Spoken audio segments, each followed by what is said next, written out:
Agora, para esse segundo turno, em relação à justificativa de voto, vai ser disponível também fazer pessoalmente? Necessidade de fazer apenas pelo aplicativo? Tem muita dúvida aqui dos ouvintes em relação a isso, doutor, até porque no primeiro turno muita gente não conseguiu justificar, ou porque o aplicativo não funcionou, ou porque quando chegou ao endereço de votação, foi informado de que não poderia fazer a justificativa lá. O que era uma informação contraditória, né? Porque o que foi passado para a gente logo no comecinho é de que seria possível fazer pessoalmente também.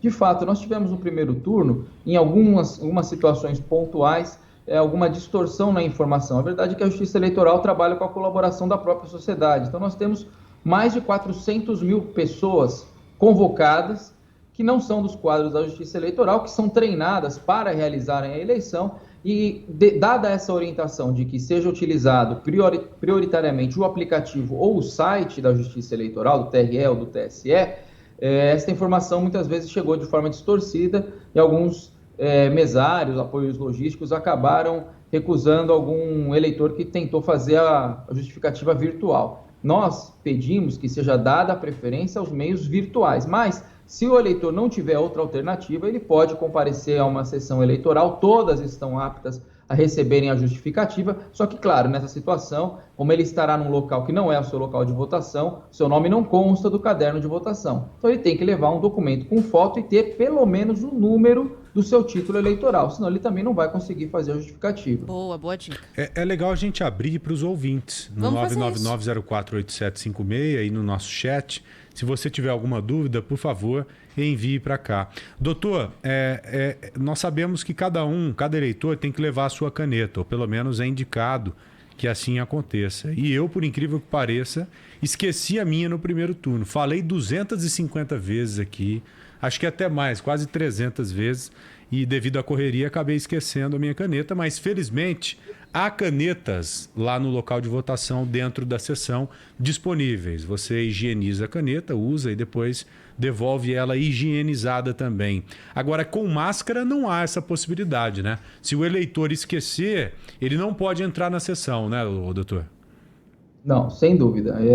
Já reitero o que falamos no primeiro turno, o eleitor não tem direito a votar sem máscara. Então, sem máscara não há possibilidade de acesso ao local de votação e, felizmente, nós não registramos nenhuma ocorrência relacionada aos protocolos sanitários. Nós não tivemos nenhuma situação de desinteligência, de perturbação na ordem dos trabalhos eleitorais relacionada a isso aí. O que, inclusive, nos satisfaz bastante. Parabenizamos o Colégio Eleitoral de São Paulo, que mostrou uma consciência social e cívica muito apurada. Agora, tem uma dúvida chegando aqui dos nossos ouvintes, que é uma bem recorrente, sobre a justificativa também. Se votar no segundo turno não precisa justificar o primeiro, não, né, doutor? Tem que justificar separadamente, né? Sim.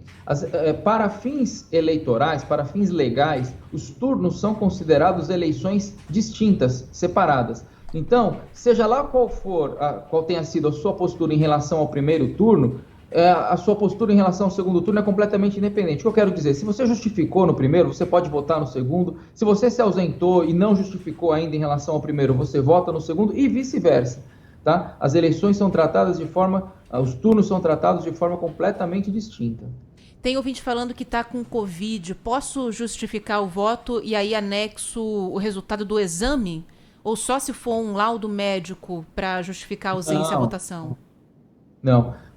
A justificativa é analisada por cada juiz eleitoral de acordo com os documentos juntados. Então, tem gente, como o caso desse ouvinte, que ele tem o exame, resultado positivo, é suficiente. Outros, por exemplo, pode ser que nem tenham ido ao hospital, porque tem sintomas leves ou são assintomáticos. Ele tem outras formas de demonstrar isso aí. Às vezes é um remédio que ele comprou na farmácia. Isso vai depender sempre da circunstância pessoal de cada eleitor, de cada região. Tem lugares em que os hospitais são distantes. O juiz que vai apreciar essa justificativa é um juiz da região. Então, ele conhece a realidade local. Então, ele sempre vai levar em conta as condições pessoais de cada eleitor. Tá bom. Tem mais uma dúvida aqui. Vamos ouvir.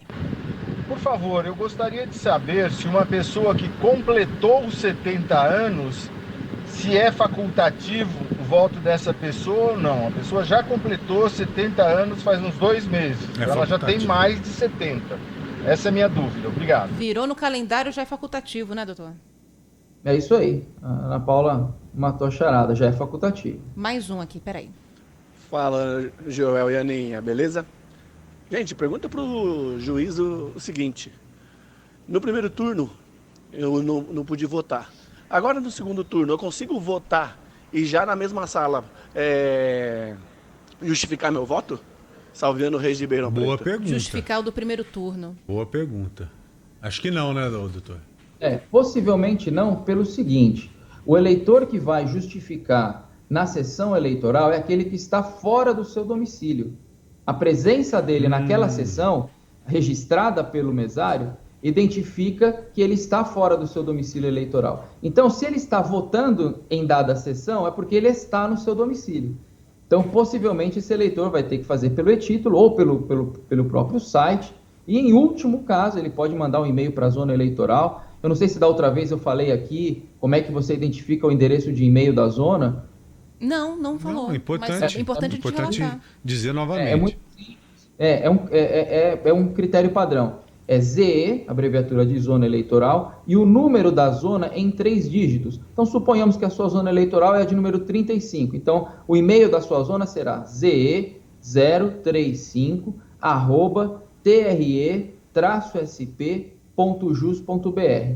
O critério é sempre esse. Então, pelo número da sua zona, você já sabe o e-mail dela. Qualquer dúvida que você tiver, você pode mandar um e-mail para a zona, eles te mandam documentação, eles agendam atendimento, e se for uma situação que pudesse ser resolvida virtualmente à distância, eles vão resolver também, vão te dar toda a orientação necessária. Legal.